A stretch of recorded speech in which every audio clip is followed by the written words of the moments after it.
Saha Kalavashta Vishamesha Purana Purnadita Sarvavedanta Sarami Shiva Bhagavashite Sarvasanga Chaktasya Nanyatrasya Pratikvachi Krishna Tulya Bhagavata Vibhu Sarvashraya Pratisarve Pratyakshaya Nanarthakaya Premaya Bhagavata Krishna Shriyanga Bhagavate Krishna Yata Gopya Krishna Ranga.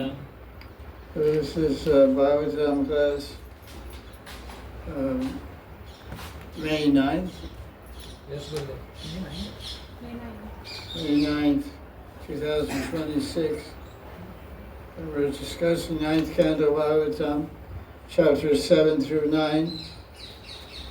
There's I think the whole 9th Canto is about the Surya Vansha, that the family that's descended from Surya Dev. It's called the Sun Dynasty, which means Surya Vamsha. See, the whole canto is all about everybody connected to the sun god. What's the verse in Bhagavad Gita, 4th chapter, Transcendental Knowledge, talks about sun god dynasty. Imam Vivashite.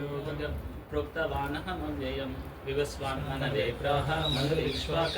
so Ikshvaku, Vivishwan, Manu are all descendants of Surya Dev. So Ramchandra is also in the Surya Vamsh, and Ramchandra is described in 9th Canto. 10th Canto. But 10th Canto is, of course, Chandra Vamsha, which means descendants of Chandra Dev. And that includes Krishna's family and Krishna himself. So, what dynasty is Radharani in? Surya Vansh. That's why she goes to Surya Kund and worships Surya Dev. Her Kula Devata, which means her family deity, is Surya Dev. They have a deity of Surya Narayan in the house in Barsana, but she prefers to go to Surya Kund because it gives her an excuse to meet Krishna for 6 hours at Radha Kund. Jai Shri Radha. So let's look at chapter 7, summary. BBC has a summary. This whole 9th canto has a lot of names, a lot of kings and sons of sons of sons of sons, and all kinds of crazy things in between. So, chapter 7 is descendants of King Mandata. Where did King Mandata live?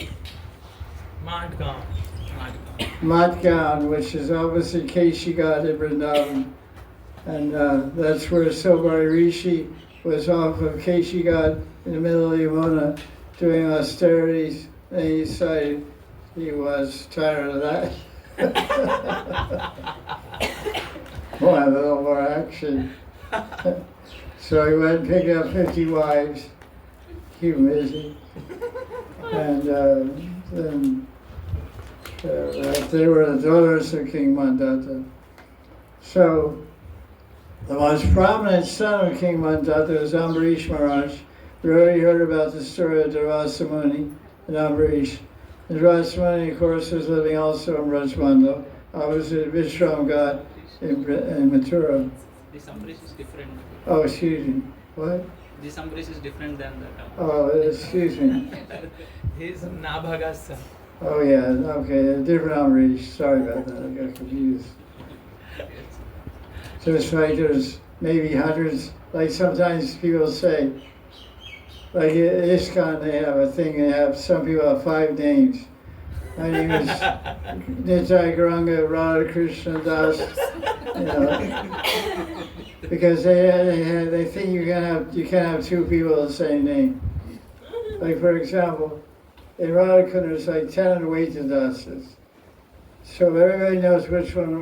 One's Brijvasi Vaitadas, one's Holland Vaitadas, one's Germany Vaitadas, one's French Vaitadas, one's Russian Vaitadas. Everyone knows who's who.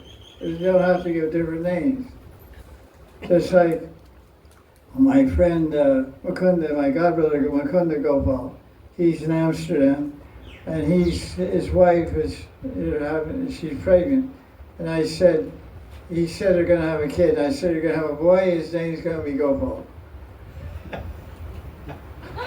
Because that's our family name. Madan Gopal, he's Vakunda Gopal. So, and our Ishtadev is Madan Gopal. So he didn't know what gender it was, but now he knows he's going to be born in June and he's a boy. He said, you predicted. I said, that's right. He said, I'm only doing this because you told us that good people should make more good people. You and your wife are devotees of Krishna. You're good people, you should make children.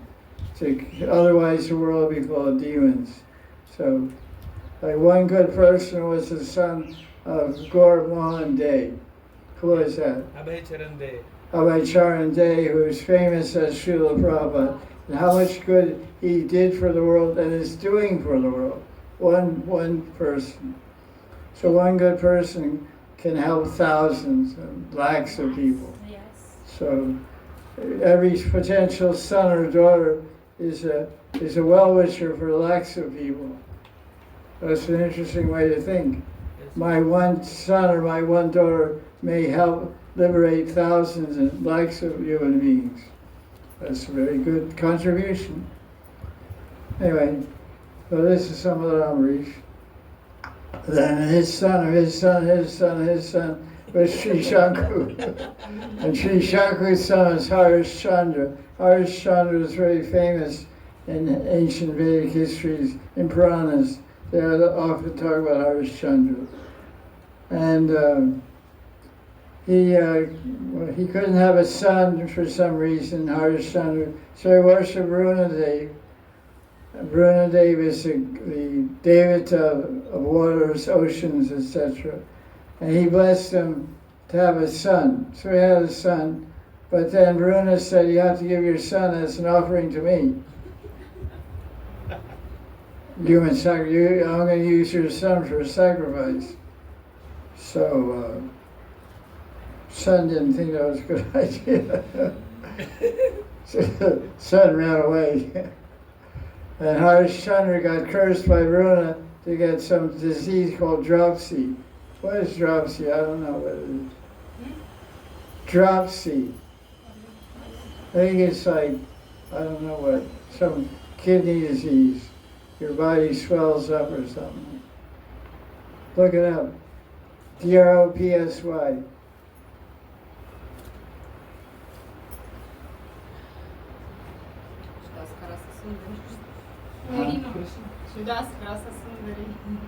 Yeah. Abnormal fluid storage in the body, edema. Yeah, Kidney problem. it's a kidney problem. It's, you swell up, in other words. You're all swollen up with fluids in your body. And it's very painful because all the swelling of the skin and muscles, it presses on the nerves, it's very you have pain all over your whole body. So he got a reaction for not fulfilling his promise to Varuna to donate his son. So meanwhile, this son wanted to go back home to the capital, but he purchased the son of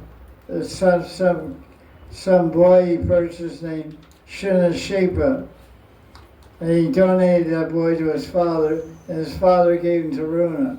So he was, Harishchandra satisfied Runa, he got free from his dropsy. We can't say what happened to that boy. That boy got sacrificed. Well, so don't ask me to explain that. I don't have any explanation for that. I'm just reading what it says. You can figure it out. Maybe, some modern people got their idea for what they do nowadays from the ancient Puranas. So that's summary of chapter 7. Let's look at some key verses in this chapter now. Okay, chapter 7. This son of that son of this son of that son.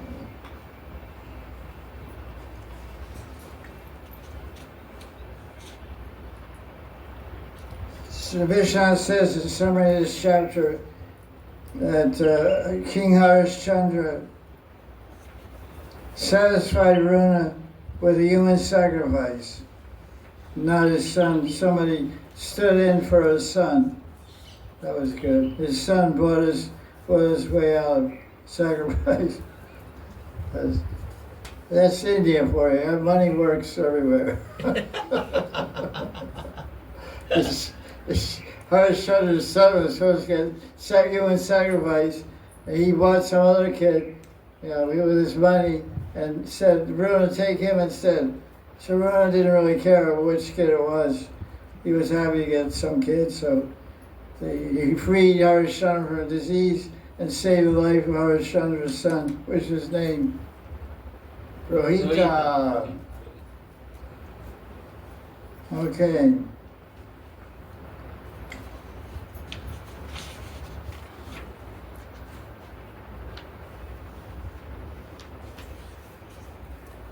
So when Runa gave his son Rohita to Harishchandra, Runa kept coming to Harishchandra and said, hey, wait, give me your son, I want to do my sacrifice. He said, no, it's not, you have to wait, come back next week. Next week. It's like when you owe somebody money. They come and you say, oh, I don't know, I'm a little tight now, come next week.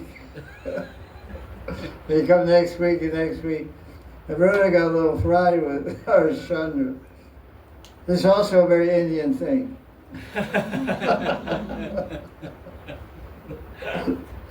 Borrow money and never pay it back. He used some really clever excuse about teeth and growing out and all this stuff.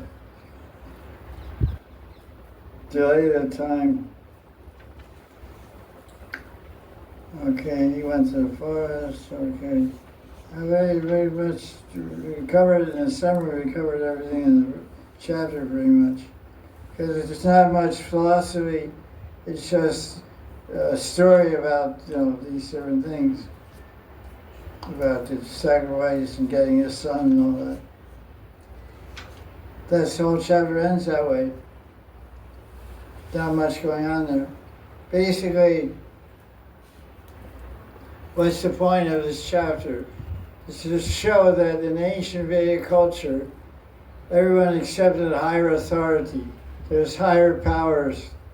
So if we cooperate with the higher powers, we can get our desires fulfilled. The way you cooperate with higher powers is by doing yajna and pujas and worship and prayers. And they become pleased because they have power, they can fulfill your desire. That's the whole karma kanda reality of Varnashram Dharma system. So the Puranas are basically stories to illustrate the concept of Varnashram Dharma. There's thousands of Puranas, all different stories. So the whole teaching of the Puranas is if you want to get something, you have to worship someone who has it, has the power to give you that. So it's called karma kanda because karma means desire. I have desire, so I have to act to fulfill my desire. But I don't have much power, I'm just one human being. So how do I get power? So the Puranas, they explain who to worship to get what you want. If you want power, you worship Durga. If you want good health, you worship Surya. If you want a peaceful mind, you worship Chandra. And different. You want a husband, you worship Shiva. So many thousands of girls in India worship Shiva. They get good husbands also. Sometimes. If they do their puja right. So that's basically the idea there, to accept an authority. So you want liberation from birth and death, you also have to worship someone who can give it to you. So who is that? Vishnu. Mukunda. Mukunda can give you mukti, mukti da. Mukti da, da means give, dadati, mukti dadati becomes mukunda. He can give you liberation. So he'll take you to the spiritual world, engage you in eternal loving service if you worship him. So everybody understand, this is the whole idea of Vedic Dharma. Sharanagati, submission, surrender, worship, and sankalpa, and paramgati. You can attain your desired objective, which is called art, dharma, art, kama, moksha. So let's look at the summary of chapter 8. Okay, kids, chapter 8. Another son of SOB. We have a phrase SOB. You know what SOB means? Son of a bitch. Thank you. My microphone is edited. Your microphone's not edited. We asked a question. Right, thank you. No problem. Chapter 8. The sons of Sagar, these are the descendants of Rohita, which means Suryavamsh. Yes. Descendants of Harishchandra, son Rohita, is descendants King Sagar. King Sagar performed Ashwamedha Yajna, but when he was about to do the Yajna, Indra came and stole the horse. He's a great horse thief. He likes horses, but he rides the elephant, but he steals horses. Usually kings ride, they ride elephants in procession, but in battle they ride horses. Okay, so he had two wives, Sumati and Keshini. What does that mean? Keshini had beautiful hair. Sumati means intelligent mind. Kesh means hair. Good mind. Keshi, demon. Horse, nice hair. Big tail, nice neck hair and long tail. Maine. One of Radharani's names is Keshavi. What does that mean? Nice hair. One who has beautiful hair. No, That's super. one who braids Krishna's hair. Oh. Braids. Yeah, Braids. braids. Divides his hair into three parts. Triveni. Veni means braid. And then because they reverse roles, sometimes Radharani dresses Krishna as Radharani. Radharani dresses Krishna as Radharani, and Radharani dresses Krishna as, Radharani is Krishna. So then when she does that, when she braids Krishna's hair, she's known as Keshini. Keshini. And he's known as Keshava because he's expert at dressing Radharani's hair. He's original hairdresser, Adi Kesha. Adikesha. Mathura. Adikesha. What? Adikesha Mandir in Mathura. Yeah, well, that's where you learn.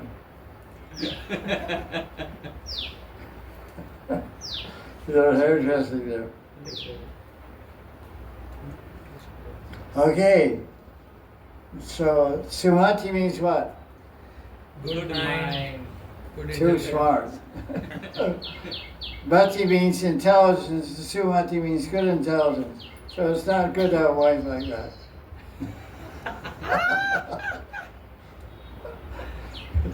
So he didn't stay with her much. She was too smart. You couldn't trick her. But in case you get by, So he had two wives. Then, so what happened? What happened? Sons of Srimati. The sons of Sagar's sons got burned up by the sage Kapila Dev. Is that the same sage of the third canto of Bhagavatam, Kapila Shiksha, teaching the Lord Kapila? Prabhupada has a book like that. Class on third canto about Sankhya Yoga. So the sons saw a horse standing near Kapila who was meditating. They thought he was the thief, but Indra just dumped the horse out there. It ran away somewhere. So they attacked Kapila and he just burned them all up. So the news got back that all the sons were turning to ashes. So somebody else went over there. Keshini's son, Asamanjasa son. Keshini's son, Asamanjasa. Asamanjasa, God, so many guys. His son, Anshuman. Anshuman, went looking for his cousins, Uncles. uncles. Right.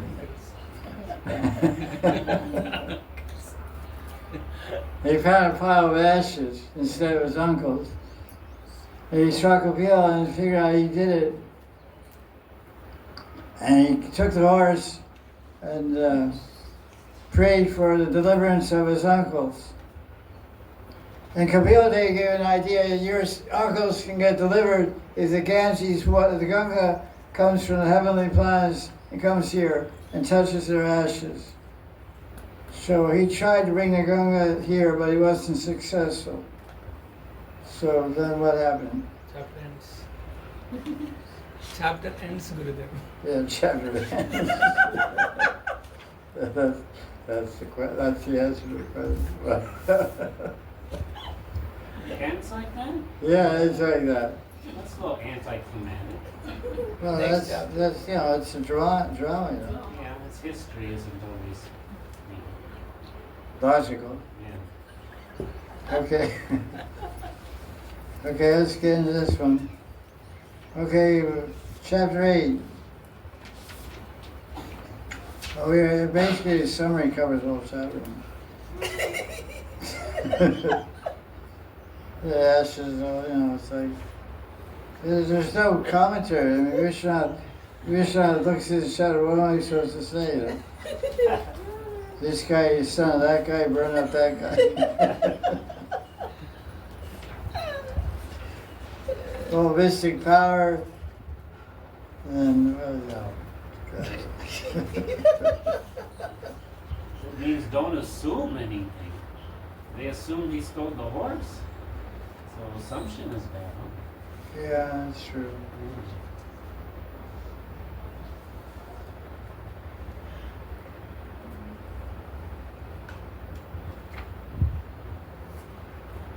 And then from some prayers he's saying.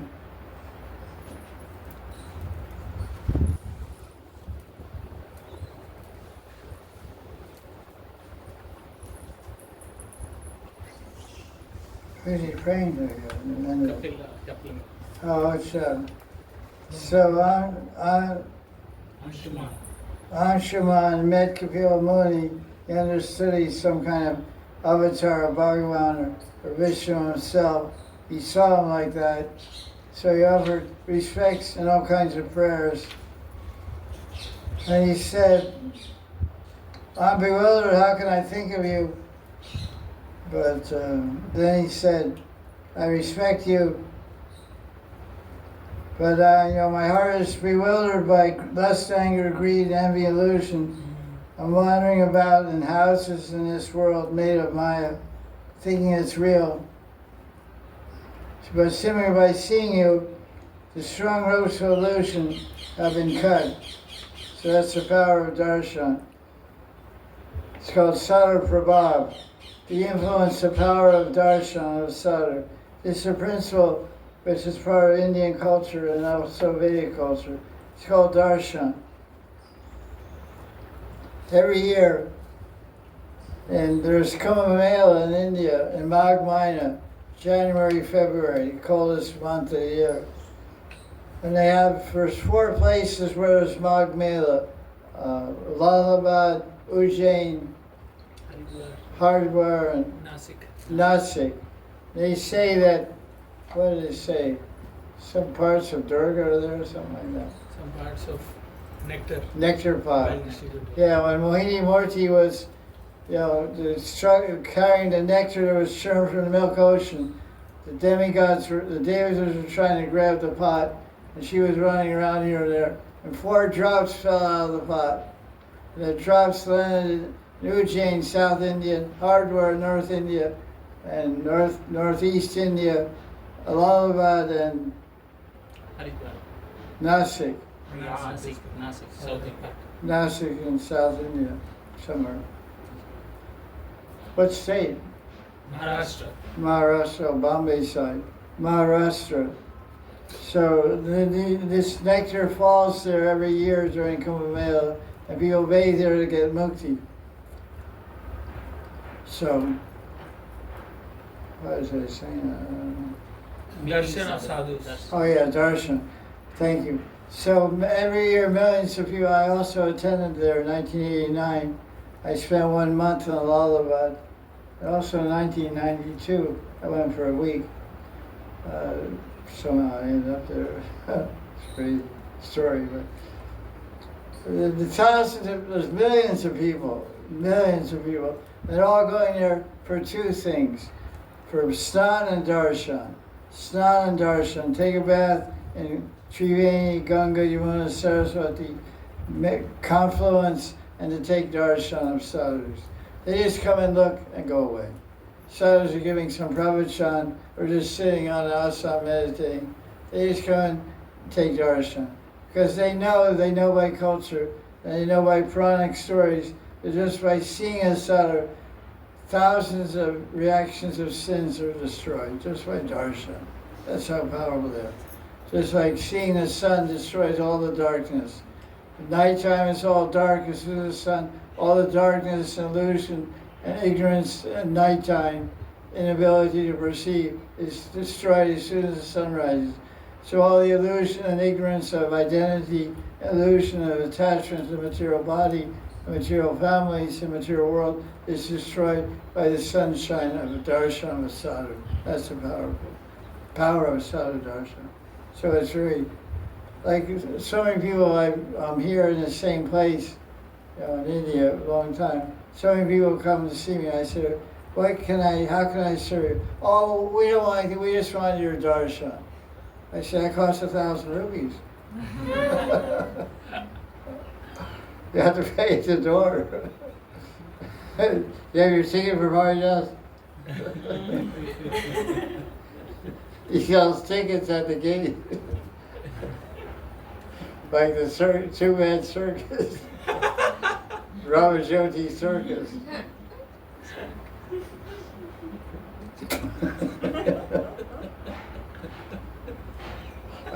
I see it. So I come for darshan. I say, okay.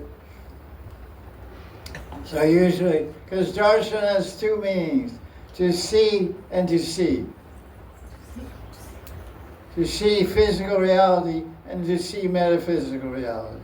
There's two realities, physical and metaphysical. Physical means black, white, big, small, seeing objects of the world. But metaphysical reality means to see the truth, the spiritual truth. So darshan means both these things. We have Sat darshan. Darshan means philosophy. So when you meet a sadhu, the real darshan is not only physical seeing, but hearing Harikatha and getting metaphysical knowledge, getting spiritual knowledge. So that's the duty of it. Merciful, when a sadhu is merciful, he doesn't just give darshan, he gives two darshans, metaphysical darshan and physical darshan. Either one is purifying, but the one that can liberate one is metaphysical darshan. That's confirmed in Chaitanya Charitamrita.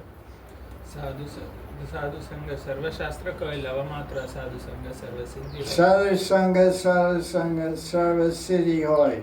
Sarva Shastra Koi Lava Matra. Sarva Shastra Koi Lava Matra Sadhu Sangha Sarva Siddhi Hoy. All the Shastras say, just lava matra, a little darshan of a sadhu can liberate you. Physical darshan liberates you from your sins. Metaphysical darshan liberates you from birth and death.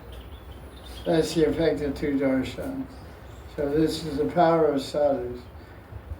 So this Amshuman is having darshan of Kapila Muni and getting so much benefit from that. He's saying, please liberate me from the bondage of material life. Now the conclusion of chapter 8, does the Ganga come to the material world or not? Chapter 9 says yes. Yeah, chapter 9, yes. It doesn't come with Anshuman, it doesn't come with the guys who got burned up. It comes with the just Bhagirata. Yes, So let's look at chapter 9 summary.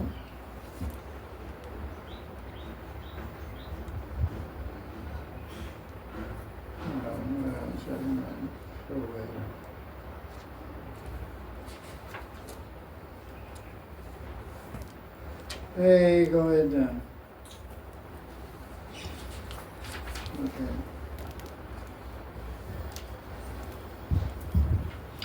This is the Maharaj Sun dynasty, Suryavamsha dynasty of Amshuman up to King Katvanga. Amshuman's son was Dilipa, and Dilipa's son Bhagirath. his son was Bhagirata, who did austerities to bring a Ganga to this world. And she said, what do you want? I want you to come to the earth planet and deliver my ancestors. They were burned up by Kapila, Bhagavan Kapila.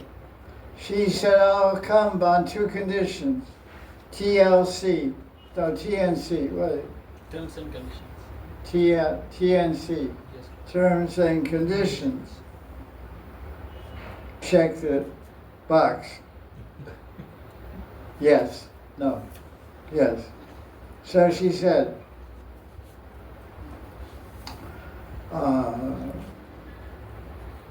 somebody has to control my ways, and somebody has to take the sins or everybody's going to bathe in me.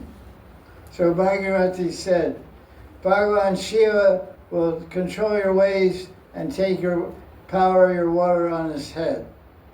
He'll catch you on the head, on his head. And then when the rishis bathe in you, they'll absorb your sins, or the sins of the people that bathe in you, to get purified of sin. So she said, okay, good deal. So the Ganga came to this world and touched the ashes, and the uncles of whoever it was. Uncles. Uncle says good. Huh? Bhagirath's great-grandfather. Great-great-great-grandfathers. Yeah. Bhagirath's ancestors got delivered Yes. from burning up a Kapila. So that's why when some devotee burns up, it gets ashes, we throw the ashes in Ganga or Jamuna, because they get liberated by that. And the proof is the Bhagavatam, 9th Canto, chapter 9. The Bhagavatam, what is the Bhagavatam to the Gaudiya Sampradaya? मुख्य प्रमाण It's the Bible.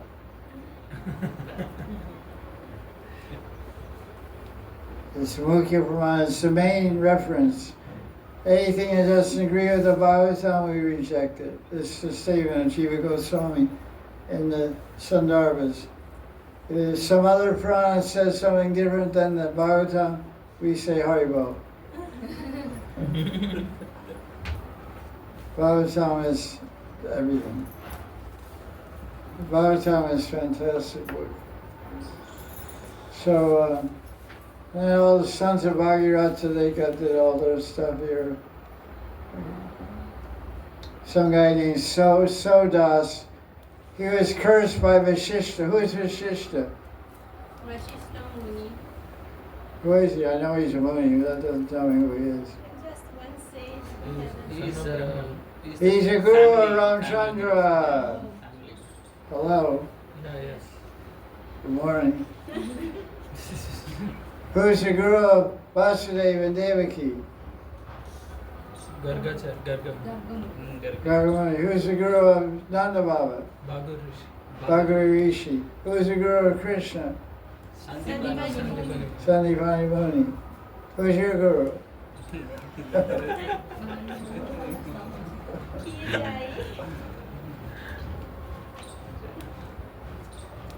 Shri Krishna's Baba. Who is commonly known as Ariya Krishna. Kripa Sindhu. Oh, yeah, Kripa Sindhu. Yeah, That's very my nice. prayer. Yeah, okay, thank you for that. Beautiful. Thank you for reminding me of that. Okay, so Sodas had bad luck. He became a Rakshasa. He was hungry. So he's in the forest and he ate a Brahmin. It wasn't a good time to be eaten, but that's what happens sometimes. The wife was with the Brahmin at the time, and he cursed that Rakshasa. As soon as you enjoy with a woman, you'll die. So after 12 years, here's the magic number 12 again. Even though Sodas was finally released from the curse, he remained sonless. I guess he was afraid, he wasn't sure it was released. He just wanted to be saved. Because he said if he had wanted to make a kid, he would die. So he didn't make kids. Even though he's free from the curse after 12 years. 12 years is often seen everywhere in Shastra. I can make some comment on this number 12. 12 is considered, from astrological viewpoint, one Jyotishi told me, for human life, 12 is considered one yuga. Sat Yuga, Treta Yuga, Dwapara Yuga, Kali Yuga. So 12 years is like one yuga for a human life. So every 12 years old, you become a man and woman. Then 24, your freedom is finished. You get married. And then 36, your freedom is regained. You get divorced. This isn't in Shastra. You're making this up.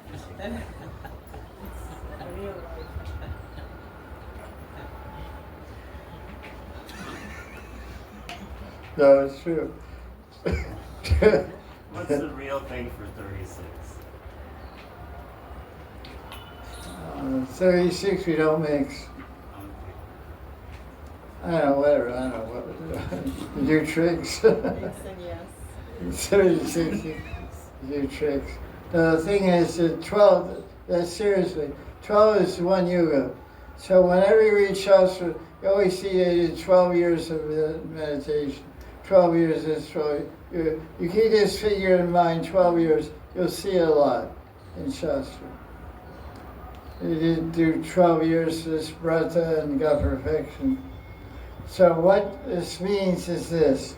Whenever 12 comes up in any life situation, you should be prepared for change. Like you live in one place for 12 years. When you enter, go from 12 to 13, or from 24 to 25, or 36, 37, doing one thing, you can expect some challenge or examination that, will I continue with this? Like you look at your own history, it's like that. I joined ISKCON in 1975. 12 years later, I moved to India, 1987. And 12 years later, I got Indian citizenship. So 12, it works that way. It's very, if you look at life. So that's what we're seeing. This guy who had a curse to be a Rakshasa, who was it? What was his name? Who got cursed by his history on right? Sodas. He was cursed for 12 years to be a Rakshasa. They became a normal human being, not a man-eater. So with yourself, whatever you're doing for 12 years, then maybe you have an examination. Do I want to carry on? Do I want to give this up? Do I want to do something else? I'm working in one job for 12 years. Then it'll be examination. I'm married for 12 years, so an examination. You keep this in mind. Whenever 12 comes up, you'll see. Now, what they say is, when the 12-year period comes up, if you cross over into the 13th year, whatever you're doing, then you'll continue that for 12 years. So you go in cycles of 12 years. So, how many years you're in Vrindavan? 5, 7, 12. When you get to 12, you say, oh, we should move somewhere else. We should go home. We have to go home. This or that. Anyway, just a side point. Let's read more of the summary here. So, that was fun. So now in this same dynasty, there was, what is it? The son of Ashvaka was known as Balika. And Parasuram was killing different kings.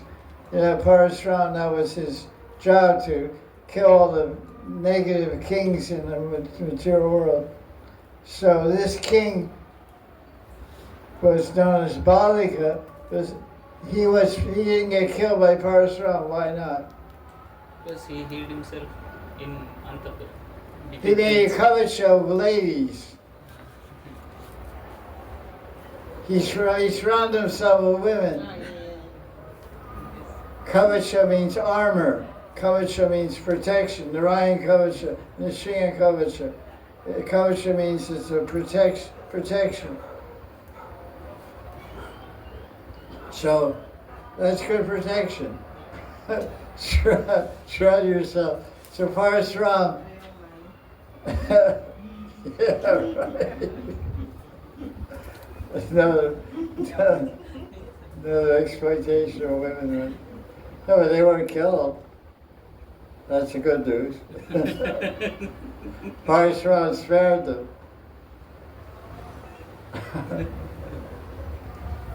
Oh, they're Shakti, So that's called Nari Kavacha. That's really wild. There's one guru in ISKCON, it's kind of a joke, but a similar point. He had only lady disciples. He was Grihastha. He is, I don't know if he's still alive. He, a Prabhupada disciple. And he mostly had lady disciples. For some reason, he just collected ladies. Of course, he's a very intelligent guy also. Anyway, I don't want to comment on his looks or not, because I don't think it was pretty good looking, but anyway. Yeah. So the godbrothers, because many godbrothers were gurus in those days. And they were called Sri Guru, Sri Guru, Sri this, Sri that, Sri this, that. So they called him Sri Guru. They said Sri Guru Charalapadma. They said Sri Guru Charalapadma. She means woman. So he was a guru of Sri. It was a great joke. He didn't like it, but it was true. But anyway, so Nari Kavacha. This is funny, I don't know what it is. We have an expression in America, hiding behind your mother's dress.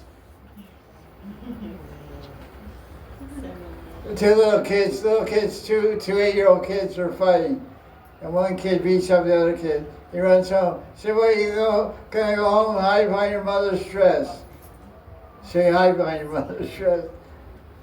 You'd tell these to the other guy, but your mother's protecting you.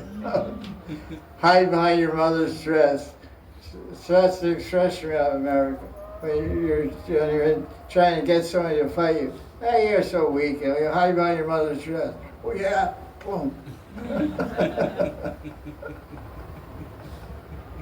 You ever heard that? You heard it? Yeah, come on. Thank you for support. Yeah, no, I heard it. We say tie down to the mother's skirt. Yeah, It's like it's short, guys, so it's only. Yeah, I get it on the screen. Yeah, that's for kids, though. High vitamin, okay. That's the rush more into it.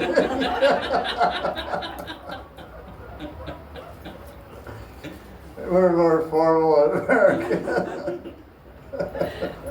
we go behind. We'll go inside under.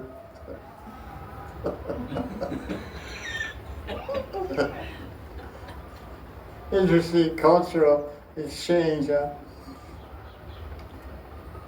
So King Dashrath was born in that dynasty, Sun Dynasty, and also somebody named King Katvanga.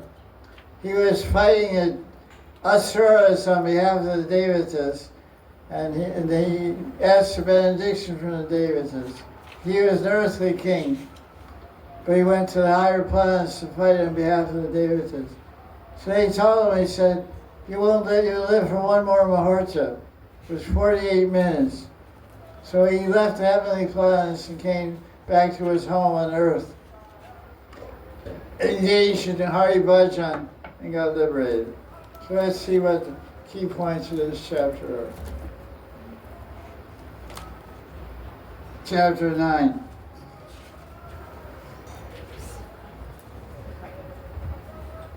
Oh, one guy. Okay.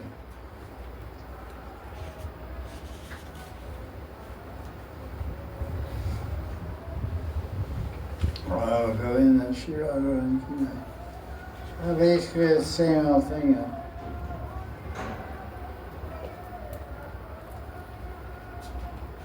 Okay, here's the thing. The Sodas, Rakshasa, was hunting.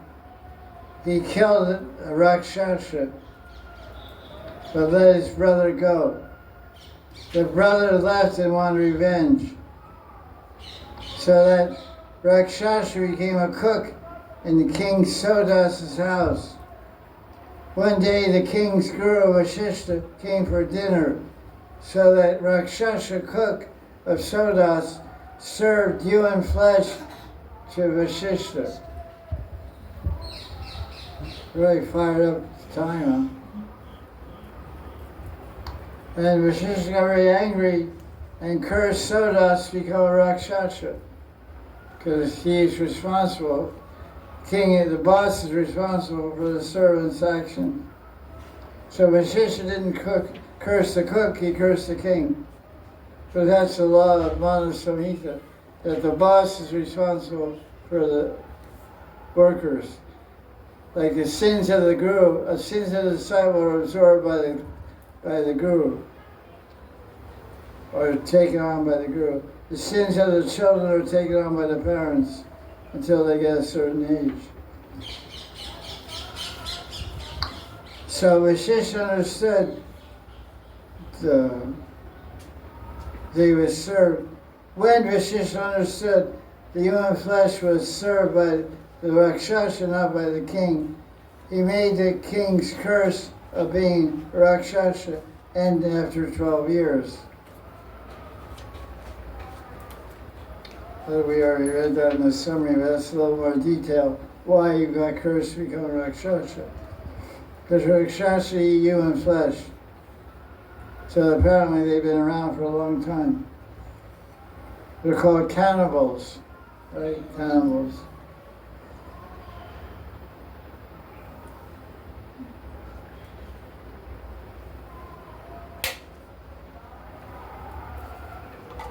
Okay, basically we cover everything in summary. And King Kadvanga.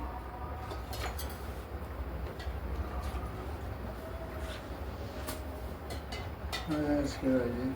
American kids go hide behind their mother's dress, and Russian kids don't get under the dress.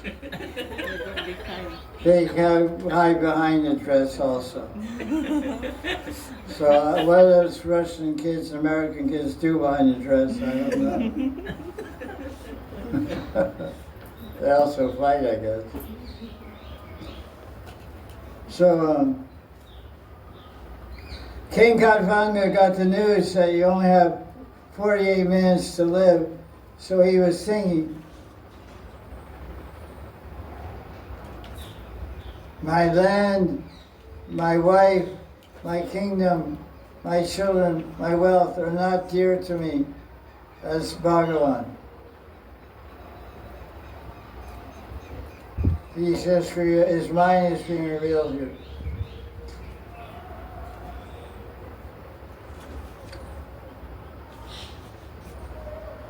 I give up all my attachments to this world. I surrender with devotion to Krishna. Deciding this way, King Kadvanga became situated in Sharanagati. Hitvanya Bhavam. Hitva means surrender, detachment. He surrendered to Vasudeva and attained shelter of Bhagavan. Okay, next, after, what's going on now? After Arik Mas will start chapter 10, 11, and 12, all about Ramachandra, I guess. Yeah, Kush and his sons, Love and Kush. 10, 11, 12 is all Ramachandra, all story of Ramachandra. Any questions on this chapter, these chapters?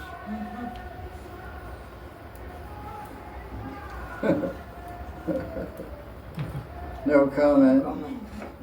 So what's the takeover here? Rakshasas don't serve your guests, human beings. Don't trust Rakshas. Don't interrupt Brahmins when they're enjoying. And Don't accuse Moonies of being horse thieves. Yeah. don't accuse Moonies of being horse thieves. Don't eat anywhere.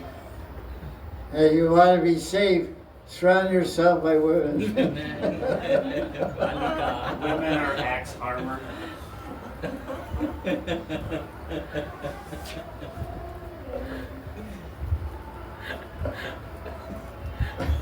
Have an army of women and stay in the middle. Actually, this is an old trick. When the Muslims attacked Manipur king, Manipur king was a Vaishnava, a Gaudiya Vaishnava. This was in the 18th century. He was initiated, the kings of Manipur were converted to Gaudiya Vaishnavas by Narottam Das Thakur.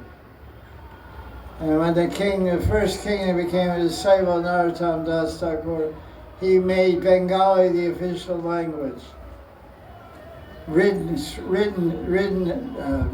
and read language. People spoke Manipuri language. But all the newspapers was printed in Bengali. Because he wanted all the Manipuris to learn Bengali so they could read the Goswami literature. Because all the books, original books of Goswamis were written in Sanskrit and first translated into proper Bengali. So all the Bengali books of the 6 Goswamis were being studied and read in Manipur as an order of the king. Because he was converted by Narottam Das Thakur. So he was devout to Krishna Bhakta. And he worshipped cows like anything. So the Muslim attacked Manipur and he defeated them every time. So they made a plan to defeat the king. They got cows. The Muslims had lakhs of cows in front of their army and they got very close to the palace gate. Close enough to put ladders up and climb the walls. But before that, all the arrows and all the weapons of the Manipur fort would defeat the attackers. But they got close enough to the fort to attack and enter because they bought cows. And the king was told the soldiers, don't shoot, you can't kill the cows. So they seized the palace. And they asked him, this was the British actually, this wasn't a Muslim, this is the British rule, which was what year? 1700. 1750 to 1950. 200 years the British ruled. 1,000 years the Muslims ruled. India is pretty submissive. The Muslims ripped off India for 1,000 years, and whatever was left, British took. So much gold. Boatloads of gold. Whole boatloads. Anyway, that's history. So the British were attacking. So they said to the king, they said, we defeated you. What is your wish? He said, they said, I want to retire to Radhakund. So he said, okay, we'll give you some land, we'll build you a temple. They didn't have any money anymore. So he built the temple called Radha Govinda, Prachin Radha Govinda temple. It's after the Lita Kund on the left side, before Gopi Kua. I guess called Gopi Kua. Before Radha Vinod temple. It's a big temple. You've seen it? We've been inside a couple of times. Yes, Guru. Yes, yes. It's a big courtyard, these are up high, on the left side. That was built by the British for the king of Manipur. That's why they tricked him with this trick. So that's called Go Kavacha, or whatever. So Nari Kavacha is like that. Parasuram was killing all the kings, so this king hid in the middle of women, so he wouldn't get killed. So that's called hiding behind the skirts of your mothers, because women are called Mata. Dasrath Maharaj, whenever Parasuram used to come, he used to get married. So Dasrath Maharaj also saved like that only. Right? Dasrath Maharaj, father of Lord Ramchandra, Is the son of Balika. His son. he was also like that. They say. Why, explain why. Dasrath Maharaj, whenever Parasuram used to come to kill him, he used to say, okay, I'm getting married. So he used to sit in a... So he married many queens like that. You know how many? 1,000. 360. Just to get saved from Parasuram. What's worse?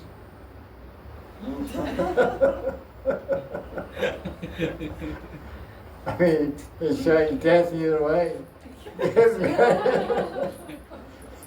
If you don't get married, Parasuram kills you. You get married, your wife kills you. I guess getting killed by a wife is more pleasurable. It's a slow death. Okay. Parasuram 1 hour, boom. Wife hours every day. You stupid, you lazy, you bum. Good for nothing. Good for nothing, huh? I work so hard on the house, you go work for 3 hours, the guru go come back and sleep. And all day long I'm washing pots and pans and dishes and clothes and taking care of the diapers and babies and picking the lemons off the tree. And you ain't doing nothing around here, lazy bum.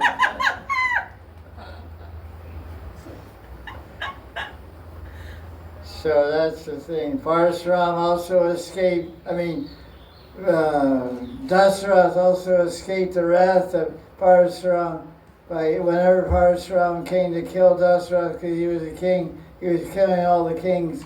Dasarath said, "They're going to get him married. You can kill me after I get married." So then he came next week.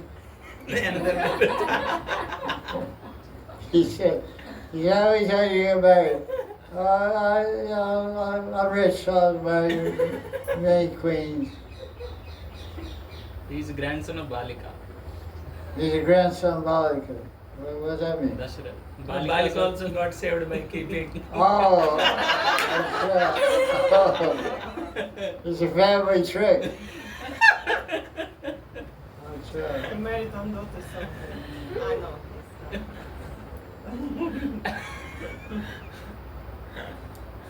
Krishna Yeah. also surrounded with Krishna was surrounded with gopis. Krishna is also surrounded with gopis. Somebody's smart. No, there's two things going on there. I have to correct this. Krishna is surrounded by gopis, but Krishna surrounds the gopis also. Yeah. Achintya Shakti. Radharani's in the center, and Krishna goes around Radharani. And then he goes all around all the gopis in the rasa dance. And they go around him. So they surround him, he surrounds them.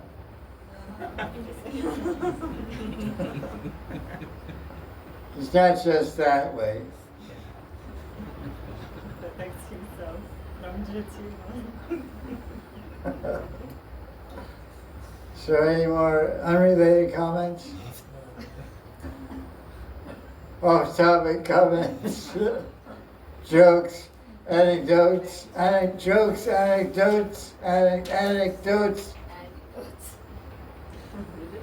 When sadhus take bath in Ganga, they take the sins.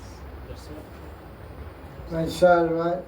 Take bath in Ganga, they take the sins of the. Yeah, that's all everywhere. Question is asked when sadhus take birth, sadhus also you. Take bath. When a Vaishnava takes bath, he takes on sins. That's the arrangement. That's why they say Vaishnava Kripambudhi.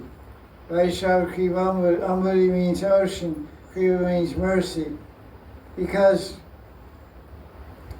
Om Apavitra Pavitrova Sarvabhastam Katoviva Yaksmat Punrikaksham Sabhavyab Yantara Suchi Sri Vishnu Sri Vishnu. Vaishnavas and Vaishnavis are always remembering Vishnu, so they're always pavitra, they're always pure.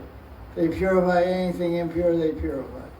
Just by their very presence, by their very glance, by their very words, by their very touch.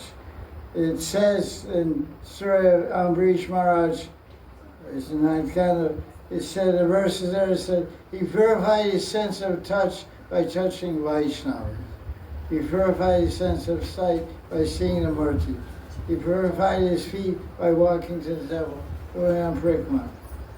So he purified his sense of touch by touching Vaishnavas, the Vaishnavi. So this is, everything about a Vaishnava is purified. Because he's carrying Krishna, or he or she is carrying Krishna in their heart. Govinda Vishram. Govinda is always resting in the heart of the Vaishnava. So it doesn't affect them. They're purified, purifying and purifiers. We have air purifiers. Right? Water purifier. So Vaishnavas are thought purifiers. Conception purifiers. Ego purifiers. Papa purifier. We can market that. Best pop purifier. Pop means sin. Pop purifier. Purified. Cheto Dharvana Marjana. Everywhere the devotee moves, he or she moves with the holy name, in the mind, in the lips, in the words. So everywhere we're making things pure. Mother Earth is pleased by the footsteps of the Vaishnava. It's told in Shastra. When we walk on Mother Earth, she's happy. When Krishna walks on Mother Earth, she's so happy she makes a lotus flower blossom in his footsteps. He takes a footstep and a lotus flower blossom. When a Vaishnava takes a footstep, the earth shakes in ecstasy, quivers, trembles. It's a fact. It says in the first canto of Bhagavatam that Mother Bhumi can hold up the weight of Himalayan mountains, Andes mountains, Swiss Alps, so many big mountains, so many heavy weights, the oceans are so heavy. But she can't bear the weight of a liar. Yeah. When it lies, Mother Bhumi can't bear that. She can't hold the weight of a liar. So that's the pain she feels from most of the people who are lying every second. But when Vaishnavas walk on Mother Earth feels joy, feels happy. Devotees walk barefoot in the land of Vrindavan, and caress the land of Vrindavan with her feet, and the land of Vrindavan caresses them with her heart. The heart of Vrindavan caresses the soft feet of the Vaishnava. Vaishnavas usually have very soft feet because they don't work. That's fun.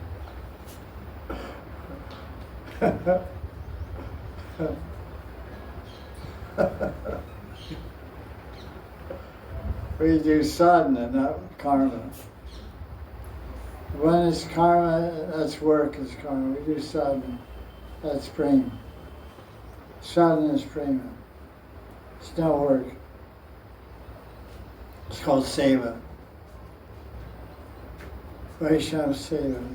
It's not karma, it has nothing to do with karma. Seva is Please. seva is please, please. You gotta get that E right. Please.